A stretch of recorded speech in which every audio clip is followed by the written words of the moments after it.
Hiking in the White Mountains is an experience that brings you close to nature and the environment. There are places here that have been the same way for thousands of years. This story will take you on two hikes. One, an easy hike that tourists can enjoy, and the other, more of a challenge, a season's warm-up hike. Let's visit Mother Nature in all her glory. This story is based on books written by Daniel Doan, 50 Hikes in the White Mountains and 50 More Hikes in New Hampshire. An avid hiker, he bases his knowledge on diaries he has written over the years.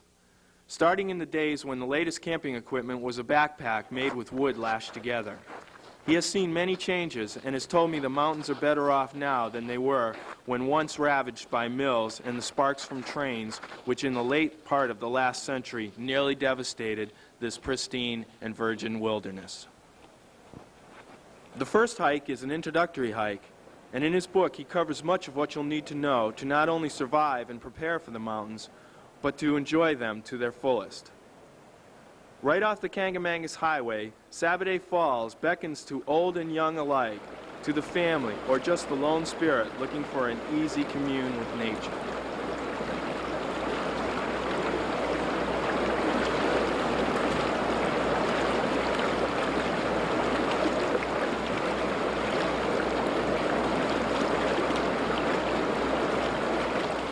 A school outing gives us a good example of what can be learned on a hike requiring only a short walk. In the center you have what's called basalt type of rock. Okay? Now which rock do you think is softer? You're right, he says basalt. How does he know that? What's happening here? It got carved in. Right, which got worn away? The basalt. The basalt, right? So you're left with the granite on the sides, and the water is slowly wearing the basalt away. Okay? Good. And do you remember the name, the description I used? It's a dike. Oh, yeah. Okay? That's where you have a softer rock forced up between two harder rocks. Okay? Now down at the bottom here is going to be a big chunk of ice I want you to be aware of, okay? Yeah.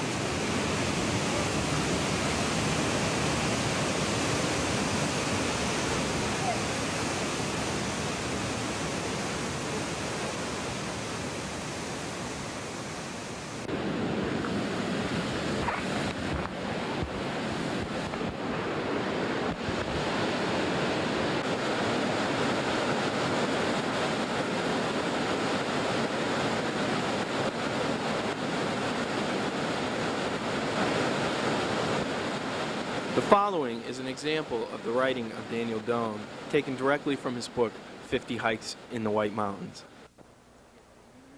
No more than an afternoon's jaunt, this popular short hike to Sabaday Falls conveys an important message about the mountains.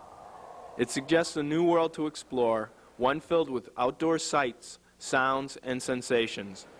It arouses a new or forgotten interest in the woods, the streams, and the miles of mountainous terrain around you.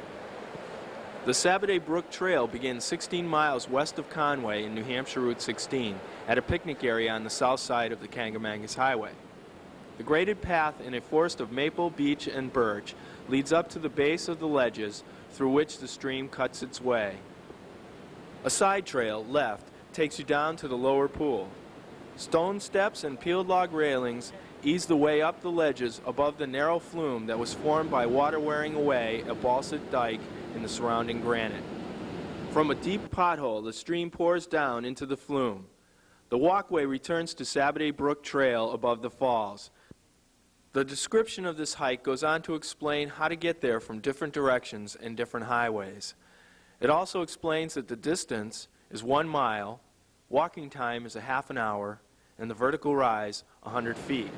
And a new feature for the 4th edition are topographical maps. Daniel and his publisher welcome hikers to give any updates in conditions of trails or terrain.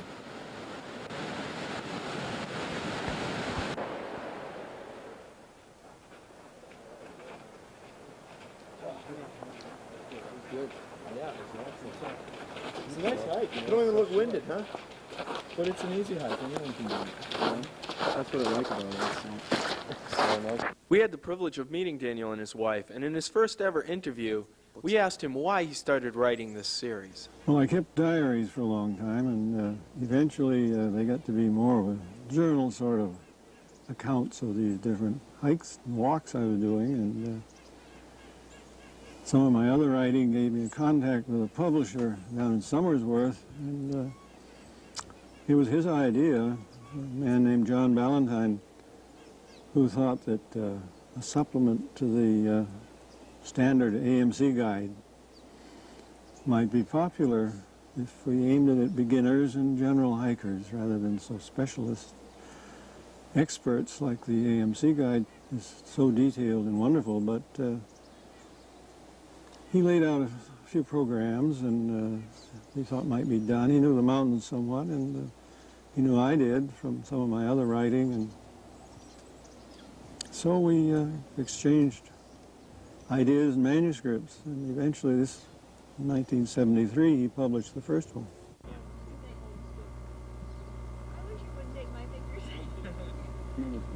We were talking a little bit about contrasts and the way things have changed. I know that when you started hiking, you didn't have all that fancy equipment and all. Can you give me some kind of idea of what the changes? Well, basically we were living as woodsmen did, carried an axe and chopped bough beds and built fires, campfires, caught trout and cooked them over fires and frying pans and bacon and so on, and it was sort of camping that was done around 1900 probably. And it persisted into the 30s and so on, and because of continued growth of the population and people using the mountains, that sort of thing by the 50s was ruining some of the campgrounds, the places that when I was a boy in the early 30s were remote, and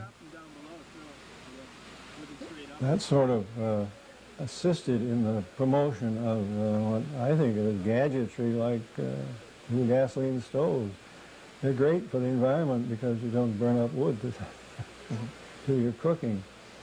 The other things that have changed were the backpacks and so on, the old-time knapsacks. Actually, I started out with a blanket roll, which was rolled up, blanket with some of your supplies inside, and an old poncho on the outside, and tied it with ropes and made a sausage out of it and slung it over your shoulder. That didn't work so good, but I graduated to an army pack, I guess, after that, which was a World War I surplus, which nobody but an army man would devise in the first place. I gave that up and graduated to what's known as a Duluth pack. It's just a great big square canvas, about 2 feet square, shoulder straps, and a tumpline, which is a head strap. It was common out on the canoe country in north and west. So that was a great improvement. But we never had any frame packs. There were some used in Alaska, but they weren't popular. And the Appalachian Mountain Club and my friend Claude Sharps, Dr. Sharps, later the veterinarian, I hiked with in my later years. We grew up together. When he worked for the Appalachian Mountain Club, he used pack board. There were 2 slats held together with 2 battens, and you roped your load onto it and had leather shoulder straps. They were made down in Jackson, actually, Conway. But the new pack systems with the pack frames and the nylon bags and the hip belts and the whole business has come along since, say, 1965 or 70, and it's altered the tents for another thing. These little pop-up tents were, you couldn't buy a decent tent when I started out that would protect you unless you wanted to carry about 25 pounds. We used a little open front tent that was known as a forester's tent.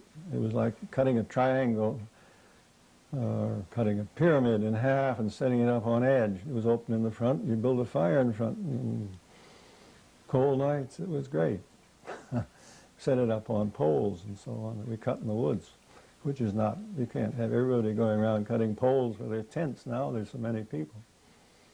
The other change is In a Model T Ford, at 16 years old, Dan and a friend took off on their own during the 30s and saw the results of logging and the fires caused by the railroads. the devastation was unbelievable nowadays because it's all forested, thanks to the National Forest and the Weeks Act in 1911, which established it. But the forest came back so that people living now walking in those woods find it difficult to believe. We picked blueberries in barrens where bears and so on were feeding on the blueberries, and now there's nothing there but trees 30, 40 feet high. It's been a wonderful rejuvenation, but it's the sort of thing that has to be preserved because so many people are using it. And I think the new equipment is a great asset in doing away with the old campfires. You're actually saying that there's been some improvement to the There's certainly improvement in the use of the mountains.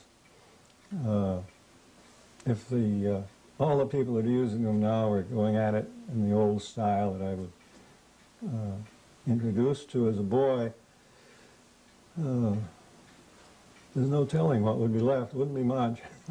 Trees would be cut down for campfires and so on. So there's an improvement in also in all the trails and so on. The maintenance on the trails is much better. The mountains are not as wild as they used to be, but through preservation and federal protection, through RUAs, limited use areas, because of their wilderness status, and trail maintenance being improved, especially in areas of erosion, Dan expresses his optimism. I think there's hope for everybody using the mountains with a great deal of pleasure without damaging them as much as, certainly not as much as the loggers did. There are still problems to be worked on in the mountains, such as lost hikers, trails beaten by heavy boots, and the damage of overuse on many of the popular trails. The idea of lighter boots and the use of lesser-known trails, and even bushwhacking, is a means of spreading out use and lessening damage. If anyone wants to really get what is known as the mountain experience now, I guess, they should probably go off after proper training and so on into the woods without a trail and spread around the population that way. Make damn sure they know what they're doing and compass and map reading and how to take care of themselves and go in a safe group. But that's one way to divert the population from the overused trails.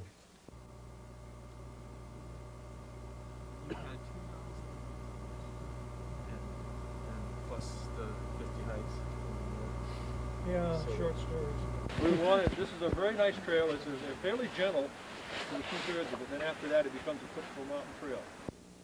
At a trailhead parking lot further down the Kangamangas Highway, early in the morning, a group of dedicated hikers known as Trailrights meet.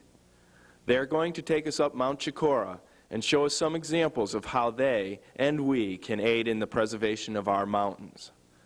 Back in Brockton, spring is in full swing, but up here in the mountains, winter still hangs on.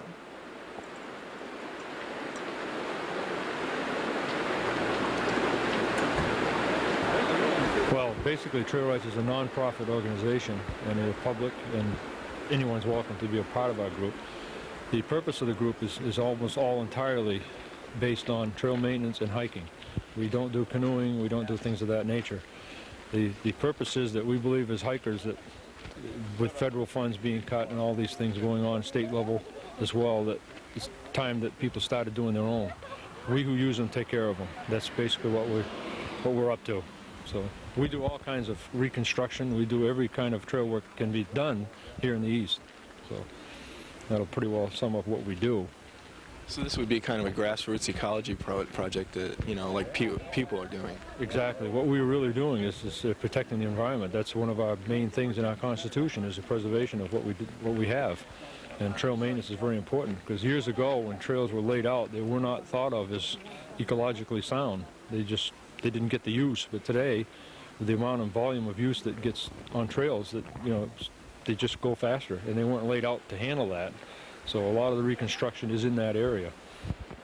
So many things they've helped out by creating a nice dry spot. All along the hike, we were shown ways that people have done things to create problems, such as putting logs across the stream to ford it, when in actuality they started the kind of erosion that can ruin a trail.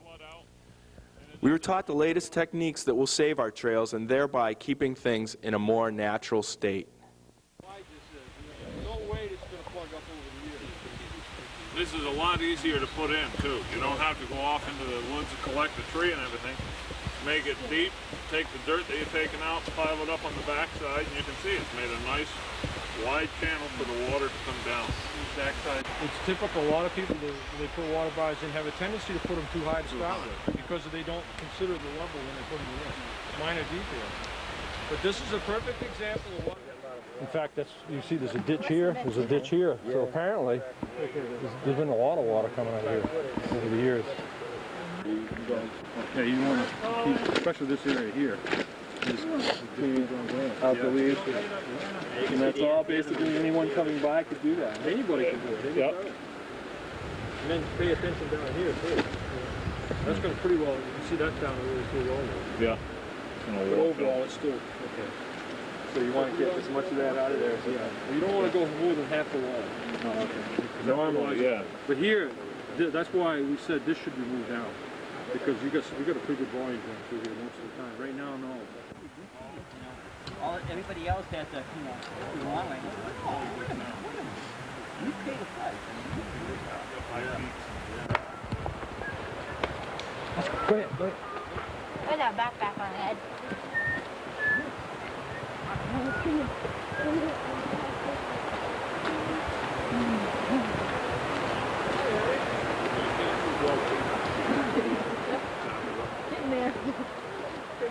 Not a quick process. Since 1987, Trail Rights has worked on various trails out of state and in the White Mountains. They train local groups such as the Boy Scouts and conservation groups by practical demonstrations of proper trail work and maintenance. They will help plan and lay out trails to include natural features, avoiding or protecting sensitive areas. We've been quite successful in this. Like I say, we've worked a number of different areas. We're really surprised. It seems most of our requests, because people contact us and say, would you be interested in looking over our trail system, or would you come and talk to us?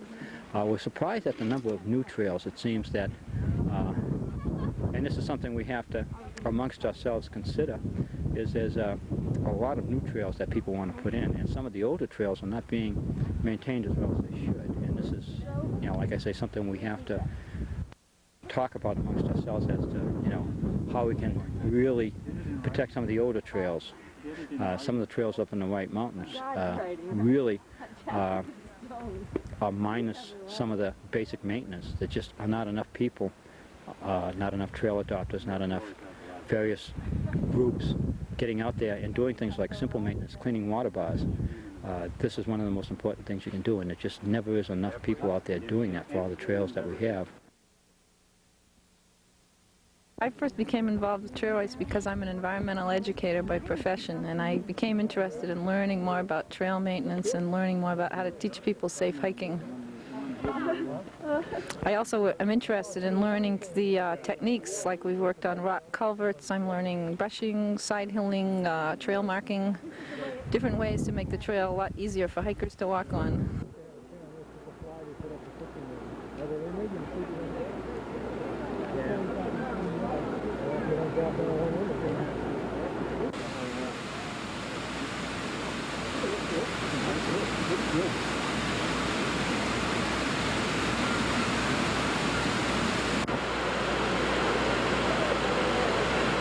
Maybe it's just the sun coming out, it might still stay.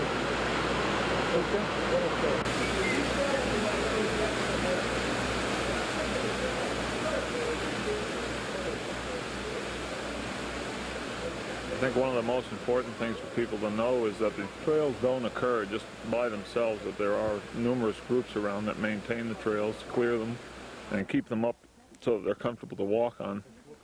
A lot of effort goes in, and it's pretty much volunteer. There are a couple of crews, the AMC, the Forest Service have paid crews, but most of it, I would say, is probably done by volunteer effort.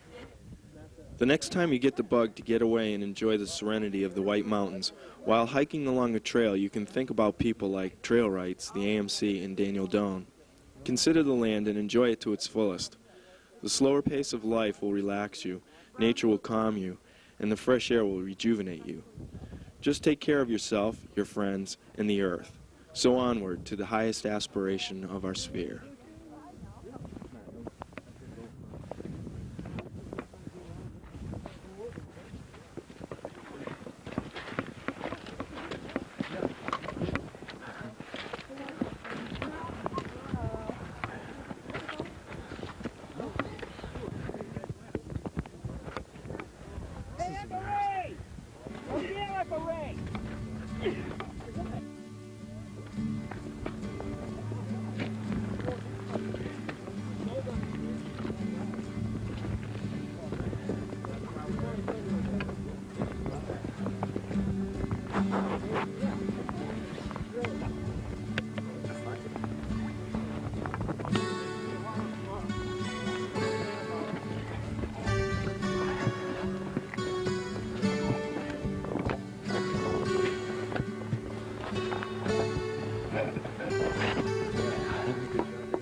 Give us a good yahoo!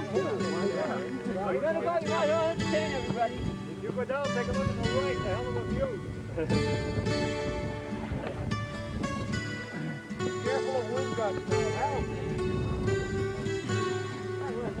Did you see what it went the way I went on? This guy, he's braver. That was good. Don't look down.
Accomplishment is only surpassed by the thrill of actually being there.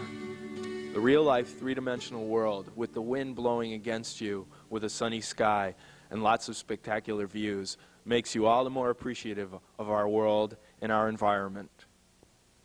Thanks to Daniel Doan, the adventure crew has learned more about taking care and aiding in the preservation of our wilderness, so generation to come may see the world as it always has been. Groups like Trailwrights can help in this cause. Through the mission they have chosen, that they who use them must take care of them. If you would like to learn more about joining them, write to Trailwrights Incorporated, P.O. Box 225, Washington, New Hampshire, 03280.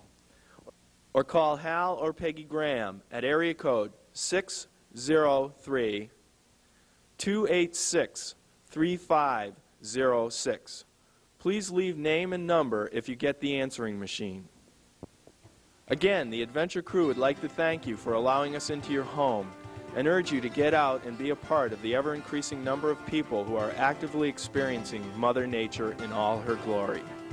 Just remember, she's quite a lady and needs all the support she can get. Come on along, help me sing this song, the Adventure Crew. That's me and you. Something brand new. It's us, that's who. The Adventure Crew. See how it grew. Sky so blue. Not just a few. It's the whole world too. On the Adventure Crew. On the Adventure Crew. On the Adventure Crew. Let's sing it now, get there somehow. It's the Adventure Crew. We'll do it now. See all the things we only just begun. The Adventure Crew. It's so much fun. The Adventure Crew. The Adventure Crew. The Adventure Crew. The Adventure Crew.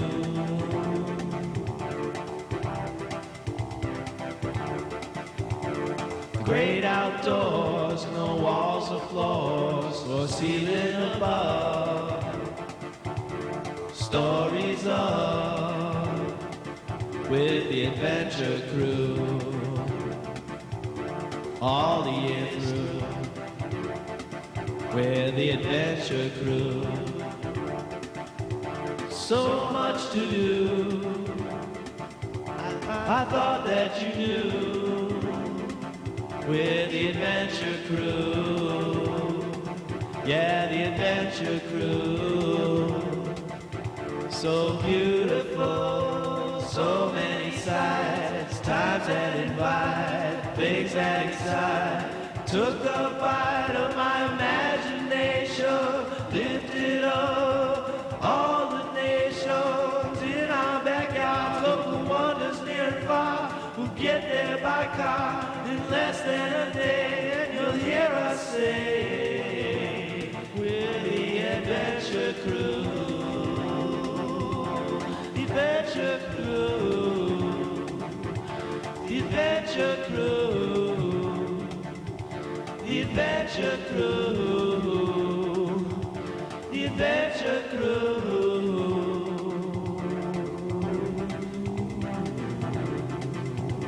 That's me and you in a world so beautiful.